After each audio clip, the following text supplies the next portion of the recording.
Question number 2, long answer type. Naina Uday Tara via partnership from profit sharing losses 532. The firm has resolved this. After transfer of assets other than cash, assets transfer हो चुका है, external liability या third party की liability जो है realisation account में transfer हो चुका है, सबको पे करना है, ठीक है। और type writer completely return of, इसको बोलते हैं अनरिकॉर्डेड एसेट, जो ऑलरेडी रिटर्न ऑफ हो चुका, मतलब बैलेंस शीट में हमारे बुक्स ऑफ अकाउंट्स में कहीं पे भी नहीं है। From the books was sold ₹4,000, उसको सेल कर दिए, सेल करेंगे तो पैसा आएगा, तो पैसा आएगा तो हमारा एंट्री क्या होता है पता है आपको, long answer type question number 2। Clear, ठीक है। पॉइंट नंबर 1, कैश आएगा तो बैंक अकाउंट डेबिट या फिर कैश अकाउंट डेबिट, ठीक है। कितना, ₹4,000। टाइप राइटर चला जाएगा टू रियलाइजेशन अकाउंट। बताया था मैं, ट्रांसफ़र होने के बाद हम लोग सिर्फ रियलाइजेशन अकाउंट ही लिखते हैं, एसेट्स का नाम वगैरह नहीं लिखते, सिर्फ पार्टनर्स का लोन बस ना, पार्टनर का नाम लिखते हैं ना, ठीक है। बेइंग तो लिया ही नहीं ना, पैसा मिला है, ठीक है। बेइंग अनरिकॉर्डेड टाइप राइटर लिख दूँ, ये type writer return of earlier sold, shortcut में लिख देता हूँ मैं, अनरिकॉर्डेड टाइप राइटर,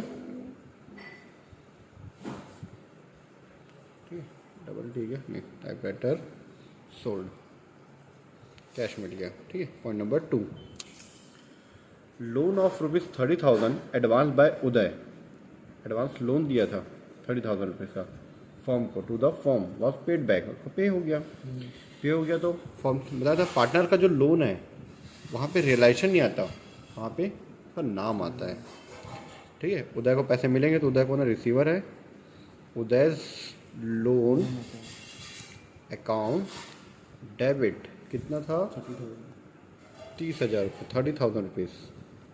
ओके, जब पैसे आते तो बैंक और कैश अकाउंट डेबिट, पैसे जाएंगे तो बैंक और cash account credit, to bank account या फिर to cash account, ₹30,000 being Uday loan paid, Uday loan paid. Point number 3, Tara was to get remuneration of 42,000, Tara को रेमुनेशन मिलना था ₹42,000 for completing the resolution process for bearing realisation expenses, resolution process के लिए और expense के लिए, बट एक्चुअल रियलाइजेशन एक्सपेंसेस कितना हो गया, 51,000 का हुआ, and where bond were paid by the firm, firm उसको पे करेगी, ठीक है। ओके, तो पहले उसको 42,000 का उसको रेमुनेशन दे देंगे, और 51,000 का ये सब तारा ही हैंड ओवर करे ना, ये 51,000 में तारा पे करेगा, उसको 42,000 मिलेगा और 51,000 का उसको पे करना पड़ेगा, ठीक है, इसको तारा को।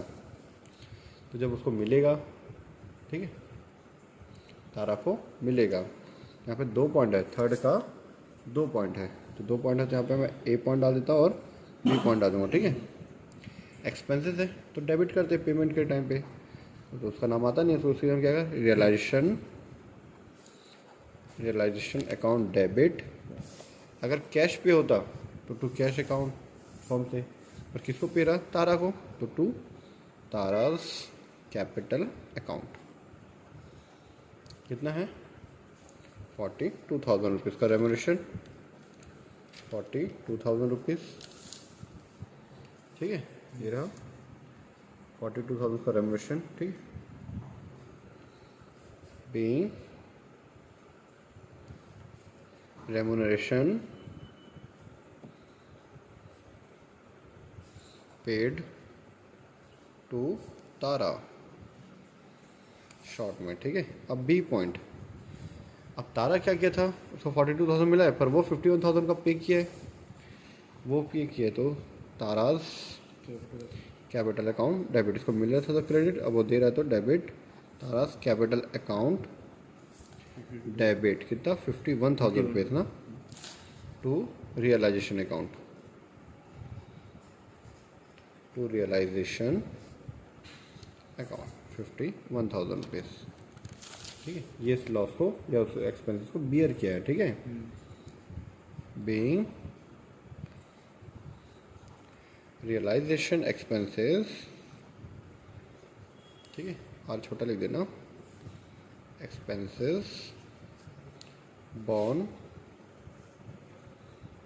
ठीक गॉन बाय तारा। ठीक है, कौन ले लिया इसको? तारा ने इसको एक्सेप्ट कर लिया। ठीक है, बाद में उसको पे कर दिया फॉर्म। चलो फोर्थ पॉइंट, थर्ड पॉइंट का एयर भी हो गया। Next point, creditor of ₹23,000 took over all the investment ₹12,000। 30,000 का जो क्रेडिटर था वो 12,000 का इन्वेस्टमेंट ले लिया। Okay, remaining amount was paid to them in cash. बाकी जो बच गया 23 में से 12 माइनस करने के बाद कैश पेमेंट कर दिए। ठीक है, ठीक है, ये क्वेश्चन नंबर 1 का था, LAT 1 का, ये LAT 2 का है। ठीक है, क्रेडिटर्स टोटल कितना है? 23,000 rupees. Clear? Minus investment take over कर रहा है। इन्वेस्टमेंट कितने का ले लिया वो? 12,000 रुपये का। तो बचा कितना? अभी भी 11,000 बचा है। ये इसको हम लोग कैश में पे कर रहे हैं। सेम वैसे फर्नीचर वाला भी था, सेम यहाँ पे भी है, दोनों पॉइंट सेम है। ठीक है, तो पे करेंगे तो कैश जाएगा, तो realisation account debit. Realisation account debit to bank account या फिर कैश अकाउंट। कितना? 11,000 रुपीज़, क्योंकि 11,000 को कैश पे करेंगे। ठीक है, being creditors paid.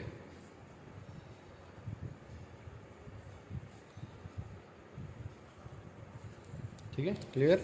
Fifth point, Uday agreed to pay loan of Mrs Uday. मतलब उदय क्या कर रहा है? अपनी वाइफ का लोन को पे करेगा। तो उसकी वाइफ का लोन क्या है? लायबिलिटी है, उसको करेंगे डेबिट। ठीक है, तो ऑलरेडी बताया था मैं, अगर ये सब ट्रांसफ़र हो चुका है, एसेट्स वगैरह ट्रांसफ़र हो चुका है, एक्सटर्नल लायबिलिटी वगैरह सब ट्रांसफ़र हो चुका है, तो कोई भी लायबिलिटी का नाम नहीं लिखते, उसकी जगह में रियलाइजेशन आता है। मिसेस उदय लोन लिखते हैं, उसकी जगह लिखेंगे रियलाइजेशन अकाउंट डेबिट, क्योंकि मिसेस उदय पार्टनर नहीं है। ठीक है, अगर पार्टनर होते तो वहाँ पे पार्टनर का नाम लिखते उदय लोन, और ये पार्टनर नहीं है तो वहाँ पे realisation account debit to cash pay करता, तो कैश जो भी है, यहाँ कौन पे करे? उदय ना, to Uday capital account being. ठीक है, उसको एग्रीड टू पे बाय जो भी है। ठीक है, बीइंग मिसेस उदय लोन। ठीक है, paid by Mr Uday. Mr Uday, Mrs Uday का लोन जो है वो मिस्टर उदय पे कर रहे हैं। ठीक है, क्लियर? कितना है? 45,000 रुपीज़। चलिए next and last, profit and loss account balance of 20,000 appeared on the asset side. Asset side है मतलब लॉस है वो। ठीक है, profit and loss account of the balance 20,000 appeared on the asset side of the balance sheet. Asset side है मतलब क्या है? वो लॉस है, और लॉस को क्या करते हैं हम लोग? क्रेडिट करके पार्टनर्स को डेबिट कर देते हैं। ठीक है, कौन कौन पार्टनर? नैना, उदय और तारा। 532 यहाँ पे 6 point, Naina's capital account debit. उसके बाद कौन है? उदय ना, Uday capital account debit. Next Tara, Tara's capital account debit to realisation account, to realisation account. कितना है भैया? 20,000 है। 20,000 का 5/10, 3/10, 2/10। ठीक है, क्योंकि इसका रेशियो है यहाँ पे 5:3:2। ठीक है, उदय का 5, सॉरी नैना का 5, उदय का 3 और तारा का 2। तो उसको 10 से हमें डिवाइड करो तो 2 आएगा। 2 5 इसका 5 है तो 2 5 10, इसका 3 तो 2 6 3, इसका 2 है तो 2 2 4, 2 2 2 3 2 5। ये हो गया, एंट्री कंप्लीट।